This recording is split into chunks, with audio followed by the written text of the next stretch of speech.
গোল বলে যে তুমি চিৎকার করো, ছক্কা বলে যে তুমি চিৎকার যাও। মসজিদের আজানের আওয়াজ তোমার কানে যায় না, দিলে যায় না, ঢুকে না। আল্লাহ বলেন, বান্দা এই জিহ্বাটা না দিলে তুমি গোল বলে চিৎকার দিতে পারতে না, ছক্কা বলে চিৎকার দিতে পারতে না, মাকে মা বলে ডাকতে পারতে না, বাবাকে বাবা বলে ডাকতে পারতে না, সন্তানকে সন্তান বলে ডাকতে পারতে না। আলাম নাজআল লাহু আইনাইন, আমি কি তোমাকে দুটা চোখ দেই নাই? ওয়া লিসানান ওয়া শাফাতাইন, আমি কি তোমারে লিসান দেই নাই, জিহ্বা দেই নাই?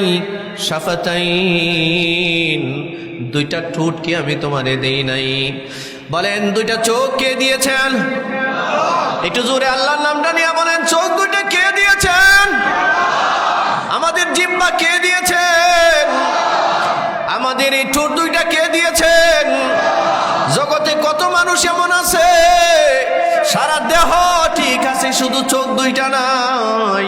তুমি আজ যেমন ফুটবল খেলায় উন্মাদ হয়েছ, ফুটবল খেলার চোখ দিয়ে দেখে চিৎকার মারো।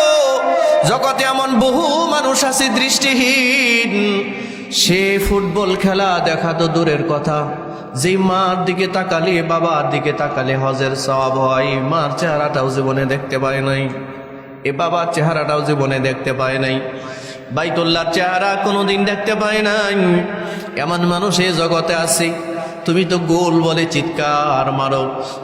এই জগতে এমন বহু মানুষ আছে যার জবান নাই, শুধু শুনতে পায় কিন্তু বলতে পারে না। আছে কিনা এমন মানুষ? এই সব তো আল্লাহ দিল। আল্লাহ দেওয়া চোখ দিয়া তুমি দেখলা বন্ধু, ও যুবক বন্ধু, মুরব্বী বাবাজিরা, মা বোনেরা, যে যেখান থেকে দেখবেন শুনবেন, দিলের কান দিয়া শুনুন। চোখ তো দিলেন আল্লাহ, জিহ্বা দিলেন আল্লাহ, আমাদের ঠোঁট দিলেন আল্লাহ, শুনবার জন্য কান দিলেন আল্লাহ। আল্লাহর দেওয়া এই নিয়ামতগুলো পেয়ে কোন দিকে ছুটছেন আপনি? কোন দিকে ছুটছেন? এই জন্য আল্লাহ কোরআন মাজিদে বলেন, ইয়া আইয়ুহাল ইনসান, হে মানব জাতি, মা গাররাকা বিরাব্বিকাল কারীম, এ দয়ালু রব থেকে তোমারে কে দূরে সরাইয়া দিল? আপনারা বলেন, আসমান কি দুনিয়ার কেউ বানাইছে? গাছ গাছালি থেকে যে অক্সিজেন নির্গত হয়, এটা কি দুনিয়ার কেউ দিয়েছে না আল্লাহ দিয়েছেন? আল্লাহর অক্সিজেন ব্যবহার করেন, আল্লাহর আকাশ চাঁদ হিসেবে নিরাপত্তা দিয়ে রাখি, পদ্মা মেঘনা যমুনা দিয়ে আল্লাহ আপনার আমার রিজিকের ফয়সালা করেছেন, বড় বড় মাছের ব্যবস্থা করেছেন, খাল বিল জিল দিয়ে আল্লাহ আমাদের মাছের ব্যবস্থা করেছেন, খোলা প্রান্তর উর্বর জমি দিয়ে আল্লাহ আমাদের রিজিকের ফয়সালা করেছেন। সব দিলেন আল্লাহ, চোখ দিলেন আল্লাহ, কান দিলেন আল্লাহ, জিহ্বা দিলেন আল্লাহ। আর সেই আল্লাহকে বাদ দিয়া আমরা এখন মত্ত হয়েছে দুনিয়ার উন্মুক্ত খেলায়।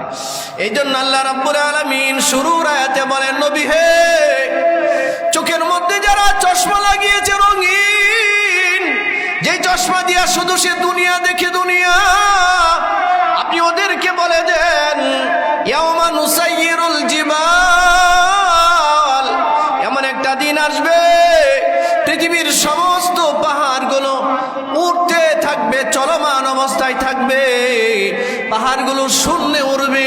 ওয়াতারাল আরদা বারিজা, আর আপনি যে উর্বর জমিন দেখতেছেন, এই জমিনে আর উর্বরতা থাকবে না। এটা সমতল একটা বিচারের ভূমি হবে, সমতল সমতল ভূমি। একটা পাহাড় থাকবে না, একটা নদী থাকবে না, একটা সাগর থাকবে না। সারা পৃথিবীকে সমতল করে ফেলা হবে। আর প্রত্যেকটা মানুষকে আল্লাহ বিবস্ত্র বানায়া উলঙ্গ অবস্থায়, পায়ে জুতা ছাড়া, খতনাবিহীন অবস্থায় আল্লাহর সামনে মানুষকে আল্লাহ দাঁড় করাবেন।